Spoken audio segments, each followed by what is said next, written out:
Dunay gihimo nga pagtuon kabahin sa mga nahitabo nga kamatayon gumikan sa aksidente.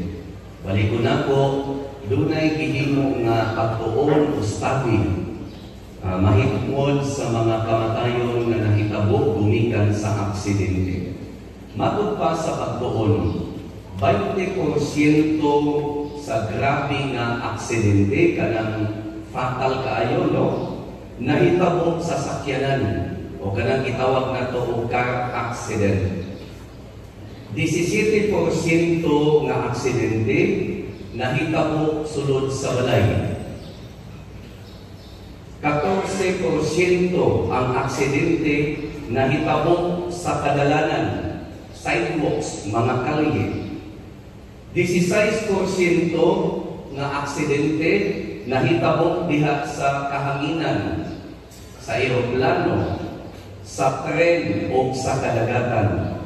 32% ang namatay diha sa mga ospital.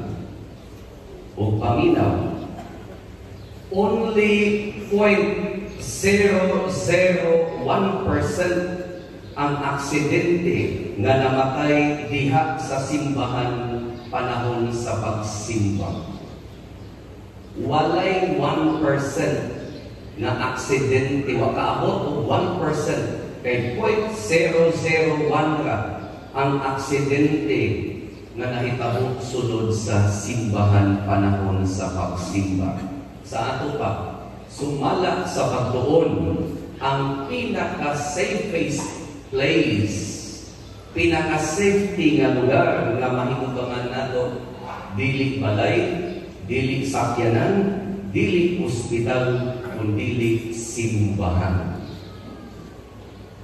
Base sa pagtuon. Karon adlaw ato nga gisaulo ang piyesta sa dedikasyon sa simbahan o basilika ni San Juan Lateran dito sa Roma. Mangutana siguro ta nganong ato mang giselebrate o gipasidunggan ang pagkatukod sa simbahan sa San Juan Lateran dito sa Roma nga perte naman tong layua, no? Ang tuwa kini aron pagpahinungdon nato sa kaimportante sa church building, kini balay alampuanan, isip usa ka sagradong lugar nga gigahin alang sa atong mga personal o katilingbanong pakikinabuhi sa Ginoo.